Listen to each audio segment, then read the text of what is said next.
Bharatiya Janata party के deputy CM जाते हैं वहाँ और एक भारतीय जनता पार्टी के विधायक उस परिवार के सदस्य को बेटा का क्रिया खाने के लिए कहते हैं, ये कहाँ तक सही है? अब देखिए, भारतीय जनता पार्टी तो ये मेरे संज्ञान में नहीं है। अब इसके लिए क्या ये वीडियो को आप नहीं देख पाए, बहुत बड़ा विडम्बना है। नहीं तो वीडियो उसी को हम नहीं देखें। अगर इस तरह की अगर बात है तो इसके लिए क्या भाजपा के प्रवक्ताओं से भाई इस पर टीका टिप्पणी कीजिए, ज़्यादा बेहतर वही बता पाएंगे। ऐसा है, किसी परिवार को हम देखने गए, उसकी दुख दर्द बांटने की कोशिश कर रहे थे आप जाकर, मगर वहीं उस परिवार के सदस्य को आप बोलते हैं कि बेटा का क्रिया खाओ। पूरा देश और दुनिया उस चीज़ को देखा। देखिए, हम वीडियो देखे नहीं हैं, आपको स्पष्ट बता देना चाहते हैं। लेकिन अगर इस तरह की बातें हुई होंगी तो ये गलत है, ये सब नहीं होना चाहिए।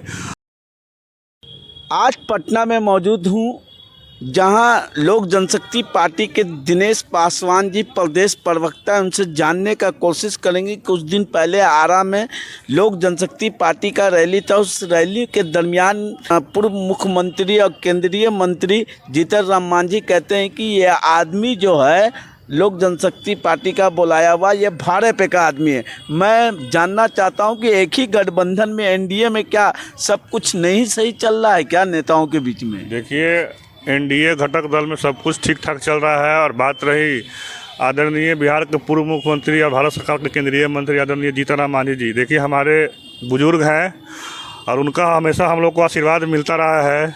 बाकी उन्होंने जो टीका टिप्पणी किए हैं अपने द्वारा, देखिए आपको बता देना चाहते हैं आपको चैनल के माध्यम से कि जो भी वहाँ पे एक हुजूम था, एक भीड़ थी, इतना जान लीजिए कि चिराग पासवान जी की जो भी कार्यक्रम होता है उसमें लाखों लोगों की भागीदारी होती है और लाखों लोगों की हुजूम होती है। क्योंकि हमारे नेता आदरणीय चिराग पासवान जी किसी जाति की राजनीति नहीं करते हैं, वो एक जमात की राजनीति करते हैं और उनका स्लोगन ही है धर्म न जात करे सबकी बात। तो कहीं भी कार्यक्रम करते हैं तो नौजवानों की एक हुजूम होती है, उनकी उतनी लोकप्रियता है। और उसी को लेकर जो हमारे नेता ने संकल्प लिया है बिहार फर्स्ट और बिहारी फर्स्ट, उसी के साथ में लेकर चलने का कार्य कर रहे हैं। और हमारे नेता ने हमेशा शुरू से ही बिहार को एक विकसित राज्य बनाने का, बिहार को एक शिक्षित राज्य बनाने का, बिहार को एक स्वास्थ्य की ओर ले जाने के लिए संकल्पित रहे हैं। अच्छा, क्या 2025 के विधानसभा चुनाव में क्या आप एनडीए में रहकर लड़ेंगे या फिर एनडीए से बाहर होकर लड़ेंगे? आपने सुना होगा हमारे नेता ने स्पष्ट कर चुके हैं कि माननीय मुख्यमंत्री जी के नेतृत्व 2025 का हम लोग चुनाव लड़ेंगे। आपके नेता ये भी कहते हैं चिराग पासवान की हमारी तैयारी 243 पर और मैं लड़ूंगा। तो ऐसे में तो कहीं ना कहीं बैकडोर से देखा जाए नीतीश कुमार को कहीं अंधकार में रखा जा रहा है। देखिए हमारे नेता, हम देखिए पहली तो बात है कि हमारे नेताओं से कुछ चुनाव लड़ेंगे बिहार विधानसभा चुनाव, तो हम लोग को पार्लियामेंट्री बोर्ड इस पर डिसाइड करेगी। पार्टी के लोग का कार्यकर्ताओं का आदेश होगा, निर्देश होगा, क्योंकि हर कार्यकर्ता चाहता है कि हमारे नेता सर्वोच्च पद पर बैठे।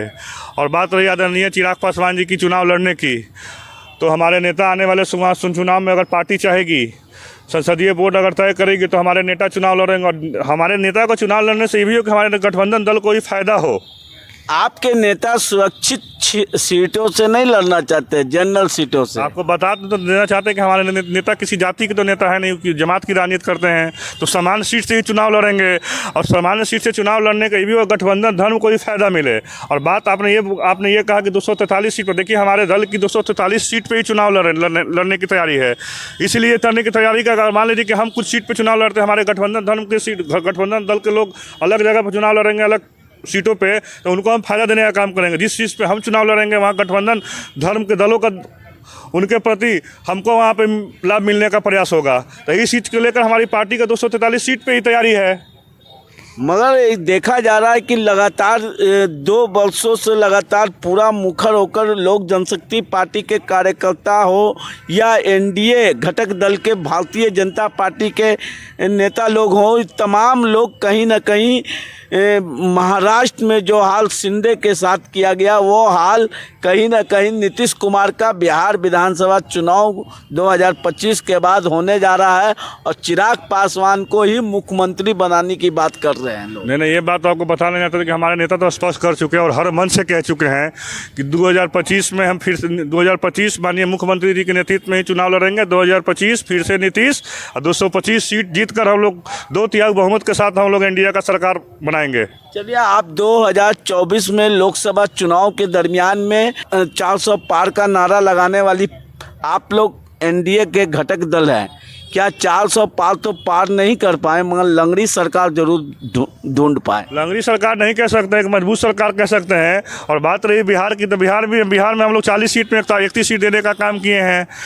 हाँ, कुछ चूक हुई हैं, कुछ गलतियां हुई हैं, उस पर सुधार की जाएंगी, लेकिन ऐसा नहीं कि एक लंगड़ी सरकार चल रही है। देश में बहुत मजबूत सरकार चल रही है और गठबंधन धन बहुत ही मजबूत है। और हमारे नेता आदरणीय चिराग पासवान जी आदरणीय नरेंद्र मोदी जी के साथ एक मजबूती के साथ खड़ा है और आने वाले भविष्य में भी हमारे नेता उनके साथ खड़ा उतरने का काम करेंगे। ये ऐसा नहीं कि जिस तरह से एक समय में चिराग पासवान जी मोदी जी के हनुमान हुआ करते थे, क्या फिर वही हनुमान होंगे? हमारे नेता ने कभी मोदी जी के अनुमान की बात नहीं, उन्होंने 2020 के चुनाव को याद होगा कि हम लोग चुनाव में अकेले जाने का काम किए थे, तो उस समय कुछ घटक नीतीश को तो आप कमजोर करने का काम किए ना भाई। अब उस समय की हम लोग की पार्टी का निर्णय हुआ कि हम लोग अकेले चुनाव में जाएंगे। हम लोग का बिहारी फर्स्ट विजन था, उसी के साथ हम लोग अकेले चुनाव में गए और हम लोग की पार्टी को अब बिहार के मतदाताओं ने 25 लाख मत देने का काम किया, तो हम लोग कहीं ना कहीं बिहार में स्थापित होने का काम किया और हमारे नेता ने पार्टी को स्थापित करने का काम किया और 25 लाख हम लोग मत प्राप्त किए।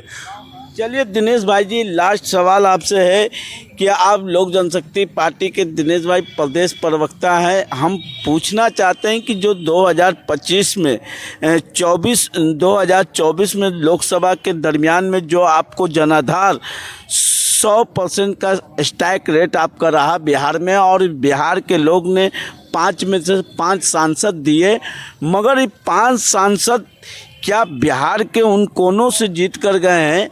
क्या उनके रोजगार के बारे में, शिक्षा के बारे में, पलायन के बारे में, इंडस्ट्री लगे, चीनी मिल स्टार्ट हो, बढ़ते बेलगाम महंगाई पर, इस तमाम मसलों बुनियादी समस्याओं पर बिहार कैसे आगे बढ़े, इस पर सवाल सरकार से नहीं कर पाए लोकसभा सदन जब चला? तो देखिए, आपको बता देना चाहते हैं कि हमारे दल से 5 सांसद चुन कर गए और हमारे नेता आदरणीय चिराग पासवान जी के द्वारा आप देखे होंगे कि फूड बोर्ड लाने का प्रयास हुआ दरभंगा में, निपटन देने का हाजीपुर में प्रयास हुआ और खगड़िया के सांसद महोदय के द्वारा रेल को लेकर कुछ वहाँ से आप खगड़िया से जोड़ा गया। तो कहीं ना कहीं जो हमारे दल के जो सांसद हैं, हमारे नेता हैं, हमेशा काम करने के इच्छुक रहते हैं और काम जो भी काम है धरातल पर उतारने का काम कर रहे हैं। देखिए मेरे दिनेश भाई, मेरी बातों का आप जवाब नहीं दे पा रहे हैं। हमारा कहना है कि बढ़ते बेलगाम महंगाई, शिक्षा, स्वास्थ्य, बेरोजगारी, अर्थव्यवस्था बिहार का, ये तमाम बुनियादी जो समस्या है, जो पलायन होता है हर स्टेशनों पर देख लीजिए, गुजरात, मद्रास, चेन्नई, मुंबई लोग कमाने के लिए जा रहे हैं। आपका इंडस्ट्री नहीं लग पाया, 20 सालों से सरकार आप कहे। देखिए, पहले के अकॉर्डिंग देखिए तो बहुत कुछ कम हुआ है और इंडस्ट्री भी लगने जा रही है। फूड बोर्ड है, तो मान लीजिए फूड बोर्ड लगा दरभंगा में लगने जा रहा है, तो वहाँ कहीं ना कहीं तो रोजगार तो मिलेगा ही ना, बताइए, रोजगार तो मिलेगा ही। तो कहीं ना कहीं माननीय मुख्यमंत्री जी के द्वारा बिहार में प्रयास हमेशा रहा है और कुछ देखिए 5 लाख नौकरी देने का भी काम किए हैं, माननीय मुख्यमंत्री जी के द्वारा हुआ। वो तो 17 महीने में तेजस्वी प्रसाद यादव के साथ नौकरी दी। ये बताइए, आप तेजस्वी यादव जी नौकरी दे दिए कि माननीय मुख्यमंत्री सरकार तो उन्हीं के साथ चला ना। 5 से पहले भी तो उनका सरकार था, तो कितना लोग को नौकरी दे दिए थे? राजद की सरकार थी ना पहले, 5 से पहले। 17 साल में आपने कितना रोजगार नौकरी देने का काम किया? बोल तो रहे कि 5 लाख नौकरी देने का काम हुआ, इधर ही ना काम हुआ है। तो कहीं नहीं हम लोग रोजगार, आपकी भागीदारी नहीं है। भागीदारी मान लीजिए, देखिए कोई भी कैबिनेट से कोई बिल पास होता है या मंजूरी होती है, तो कहीं ना कहीं मुख्यमंत्री का तो उसमें आदेश होता ही है, सहमति होती है, तभी पास होता है। तो इसमें माननीय मुख्यमंत्री जी का इससे ही जाएगा ना कि माननीय उप मुख्यमंत्री जी का चला, इतना ही था तो 5 से पहले क्यों नहीं नौकरी दे दिए थे? उनके पिताजी और उनकी माता जी तो बिहार के मुख्यमंत्री रही हैं, फिर नौकरी देने का काम क्यों नहीं किए? तो राष्ट्रीय जनता दल के द्वारा आप जानते हैं कि 5 के पहले का दशक क्या था, आज क्या था अभी बताइए। आप लोग खुद जानते हैं, आप लोग खुद भली बाती है जानते हैं। आप बताइए ना। अच्छा बिजली का व्यवस्था थी, अच्छी सड़कें थी, पुल पुलिया था। हम लोग को आने में मोतिहारी से पटना आने में लगता था 8 घंटा, आज कितना घंटा लगता है? आप माननीय मुख्यमंत्री जी को नहीं दीजिएगा? हाँ, इसका श्रेय माननीय मुख्यमंत्री जी को नहीं दीजिएगा? 20 साल में आप 20 साल बिहार के मुख्यमंत्री बन किया क्या? जो अब 15 साल से बर्बाद कर दी, उस स्थिति को सुधारने में तो टाइम तो लगेगा कि नहीं लगेगा, बताइए? आप खुद बोलिए, समय तो लगता ही है ना। तो कहीं ना कहीं देखिए, पहले के अपेक्ष में अभी के अपेक्ष में बहुत कुछ स्थितियां सुधरी हैं और सुधर रही हैं और लाखों लोगों को रोजगार मिल रही हैं और आने वाला भविष्य में रोजगार मिलेंगी। अच्छे, ये बताइए दिनेश पासवान जी, आप प्रदेश प्रवक्ता, दलितों के साथ लगातार बिहार में दलित बच्ची के साथ रेप होता है, वो मुजफ्फरपुर से रेफ़र किया जाता है, एम्बुलेंस में 4 घंटा पटना के सड़कों पर घूमती है और उसके हल्ला हंगामा के बाद उसको बेड भी मिलता है तो 8 घंटे के बाद दम तोड़ देती है। तमाम मॉब लिंचिंग दलितों के साथ होता है, मुसलमानों के साथ होता है, उस पर आपके नेता मुखर होकर नहीं बोल पाते हैं। हमारे नेता मुखर होकर बोले हैं, जो भी वहाँ पे प्रशासनिक जो भी हमारे मेडिकल इशू के द्वारा जो भी पीएमसीएच के द्वारा बेड नहीं पर हमारे नेता तो लिखित रूप में माननीय मुख्यमंत्री को देने का काम किए हैं। तो देखिए जो भी घटना घटी बहुत ही निंदनीय घटी, बहुत ही शर्मनाक घटना वो घटी है। जिस तरह से वो बच्ची के साथ हुआ, बेड नहीं मिल पाया, उसके लिए हम लोग भी मर्माहत व आहत हैं। इसके लेकर हमारे नेता ने स्पष्ट बजाते माननीय मुख्यमंत्री जी को और मंगल पांडे जी को लिखित रूप में देने का काम किए हैं कि जो भी वहाँ के द्वारा गलती हो सख्त से सख्त उस पर कार्रवाई की जाए। तो अब कैसे बोले कि हमारे नेता ने इस पर प्रखर होकर प्रमुखता से अपनी बातों को नहीं रखे हैं। और यहाँ तक उस बच्ची के घर पर भी जाने का हमारे नेता ने काम किया। आदरणीय चिराग पासवान जी 2 दिन पहले पूर्व में आए थे पटना में, मुजफ्फरपुर जाने का काम किए हैं और जो भी दोषी है उस पर कार्रवाई हुई है, अरेस्टिंग भी उसका हुआ है। जो भी उनको अब जो घटना तो घट गई तो घट गई, अब जो भी उनको मुआवजा वगैरह जो भी सरकार के द्वारा लाभ को पहुँचाने का काम किया जाएगी। लेकिन जो भी घटना घटी है बहुत ही मर्माहत है और बहुत ही शर्मनाक घटना घटी। इस तरह का पीएमसी के द्वारा प्रशासनिक के द्वारा किया गया था, घटना नहीं होनी चाहिए थी। अच्छा, एक भारतीय जनता पार्टी के डिप्टी सीएम जाते हैं वहाँ और एक भारतीय जनता पार्टी के विधायक उस परिवार के सदस्य को बेटा का क्रिया खाने के लिए कहते हैं, ये कहाँ तक सही है? अब देखिए भारतीय जनता पार्टी तो ये मेरे संज्ञान में नहीं है। अब इसके लिए क्या ये वीडियो को आप नहीं देख पाए हैं, बहुत बड़ा विडम्बना है ये। नहीं, वीडियो उस चीज़ को हम नहीं देखें। अगर इस तरह की अगर बात है तो इसके लिए क्या भाजपा के प्रवक्ताओं से भाई इस पर टीका टिप्पणी कीजिए, ज़्यादा बेहतर वही बता पाएंगे। ऐसा है, किसी परिवार को हम देखने गए, उसकी दुख दर्द बांटने की कोशिश कर रहे थे आप जाकर, मगर वहीं उस परिवार के सदस्य को आप बोलते हैं कि बेटा का क्रिया खाओ।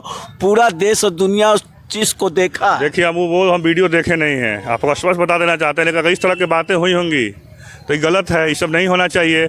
और बाकी भाई भारतीय जनता पार्टी के विधायक या मंत्री गए हैं तो उनकी अगर बात कोई प्रमुखता से उनके दल के प्रवक्ता ही कोई आपके संज्ञान में देंगे।